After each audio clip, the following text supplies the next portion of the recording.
حضرت سیدہ آمنہ کی جو شادی ہے وہ خود ایک تاریخی واقعہ ہے اور عظیم الشان واقعہ ہے۔ حضرت عبداللہ جو وادی بطحا کے یوسف ہیں، سبحان اللہ، تو ادھر حضرت آمنہ ہیں۔ خطبہ نکاح کیسے پڑھا گیا، کس طرح سے پڑھا گیا، رخصتی ہوئی، کتنی مختصر سی ازدواجی زندگی ہے، اس کے بعد پھر ایک بہت ہی باوقار اور عزت اور شان والی بیوگی کی زندگی ہے۔ پھر مدینہ منورہ سے مکہ میں جب آپ تشریف لے گئیں تو سسرالی خاندان میں کس طرح سے آپ نے اپنے حسن سلوک سے اور محبت سے ایک مقام پیدا کیا، رسول اللہ کی والدہ تھیں آخر، تو ان تمام باتوں کا آپ کچھ ہمیں عنایت فرمائیے، تبرک سے نوازیے۔ بسم اللہ الرحمن الرحیم۔ ڈاکٹر صاحب بہت شکریہ۔ جیسا بھی پروفیسر صاحب نے بھی ارشاد فرمایا، سیدہ آمنہ کا مقام اور مرتبہ کتنا بلند ہے کہ آپ کی شان بیان کرنا ہمارے لیے ایک سعادت ہے اور اپنے نصیب کو سنوارنے کا ایک سامان ہے۔ لا ریب۔ اچھا ڈاکٹر صاحب، جیسے بھی آپ نے ارشاد فرمایا، حضرت عبداللہ کی جو شان تھی، جیسے مارٹن لینگز نے بھی لکھا کہ جیسے وہ اپنے معاشرے کے یوسف تھے، یوسف وقت تھے، بے شک شبہ، تو اس کے ساتھ جو آپ کی زندگی کے ساتھ ایک جڑا ہوا واقعہ ہے، 100 اونٹوں کے فدیے کا واقعہ، اس نے بھی آپ کو ایک بڑی شہرت دے دی تھی، اور اس سوسائٹی کے نوجوانوں میں غیر معمولی جو مقام تھا، ہاشمیوں کے ذبیح، سبحان اللہ، بالکل اس مقام کا ایک حامل بنا دیا تھا۔ تو اس سے پھر بہت سی اس سوسائٹی کی جو معزز خواتین تھی، ان کا ایک رجحان تھا کہ ان کا نکاح سیدنا حضرت عبداللہ کے ساتھ ہو۔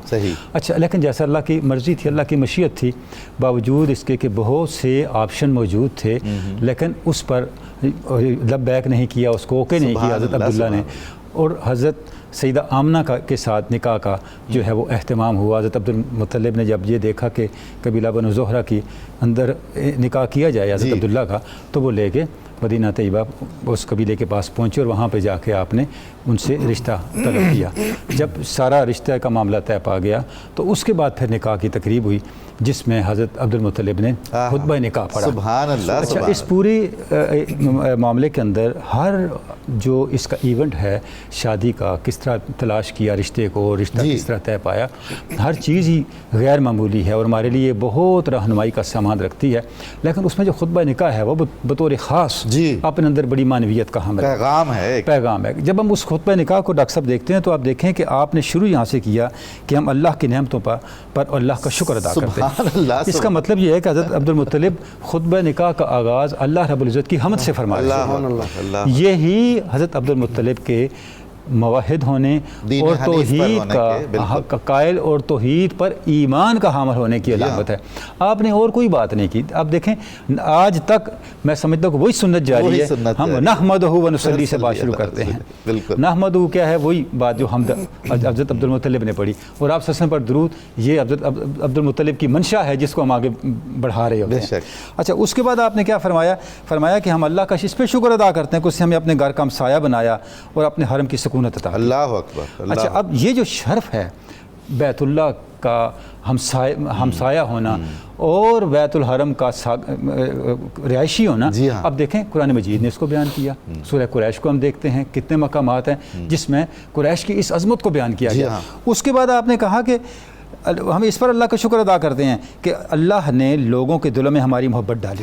اچھا، اس جملے کو سنتے ہی ہمیں حضرت ابراہیم علیہ السلام کی دعا یاد آ جاتی، جس کو قرآن مجید نے کوٹ کیا، جس وقت وادی غیر ذی زرع میں وہ اپنے خاندان کو چھوڑ کے جا رہے ہیں، تو جو دعا کر رہے ہیں، بچے کو چھوڑ جو دعا کر کے ہیں، اس کا ایک حصہ ہے فَجْعَلْ أَفْئِدَةً مِّنَ النَّاسِ تَهْوِي إِلَيْهِمْ۔ سبحان اللہ، اے اللہ لوگوں کے دلوں کو ان کی طرف راغب کر دے۔ سبحان اللہ۔ اس کا مطلب یہ ہوا کہ حضرت عبدالمطلب اپنے جد امجد حضرت ابراہیم کی دعا سے آگاہ تھے، انہوں نے اس دعا کو خطبہ نکاح کا حصہ بنایا۔ ماشاءاللہ۔ یعنی اب دیکھیں کہ اس خطبہ نکاح سے ہمیں کہاں کہاں تک رہنمائی ملتی ہے۔ اس کے بعد فرمایا کہ ہم اللہ کا اس پہ شکر ادا کرتے ہیں کہ اس نے ہمیں آفتوں اور خطروں سے محفوظ کیا، جیسے سورہ قریش میں ہے کہ فَلْيَعْبُدُوا رَبَّ هَذَا الْبَيْتِ الَّذِي أَطْعَمَهُم مِّن جُوعٍ وَآمَنَهُم مِّن خوف۔ یعنی وہی جو اللہ کی نعمتیں ہیں، جو منشا خداوند ہے، قرآن مجید کا حصہ بنے گی۔ حضرت عبدالمطلب ان کو اپنے خطبے میں بیان کر رہے ہیں۔ پھر فرمایا اللہ نے ہمیں حکم دیا ہم نکاح کریں اور حرام سے دور رہیں۔ اب دیکھیں اوامر و نواہی سے آگاہی ہے، اور اس اوامر و نواہی سے آگاہی کو، اس پیٹرن کو آپ کس میں رکھ رہے ہیں؟ خطبہ نکاح کے اندر رکھ رہے ہیں۔ اس کے بعد فرماتے ہیں اب یہ سارا پریمبل بیان کرنے کے بعد جو نکاح کا پروٹوکول ہے، جو خطبے کے کانٹینٹ ہیں، ان کو بیان کرنے کے بعد فرماتے ہیں لوگوں میرا بیٹا عبداللہ ہے، میں مقررہ مہر پر اس کا نکاح کرنا چاہتا ہوں، کہ آپ اس پہ راضی ہیں؟ تو اب جو ان کے تھے اکابر انہوں نے اس پہ رضامندی کا اظہار کیا۔ اب یہ جو خطبہ نکاح ہے یہ پورا ہمیں وہ منظرنامہ بیان کرتا ہے ان کے عقیدے کا، ان کے اسلوب حیات کا، ان کے کریکٹر کا، ان کے اسلوب فکر کا، ترجیحات کا، کہ وہ کس طرح سوچتے، کس طرح رہتے تھے، اور بہت سے مباحث کا دروازہ بند کر دیتا ہے۔ بالکل ایسا ہے۔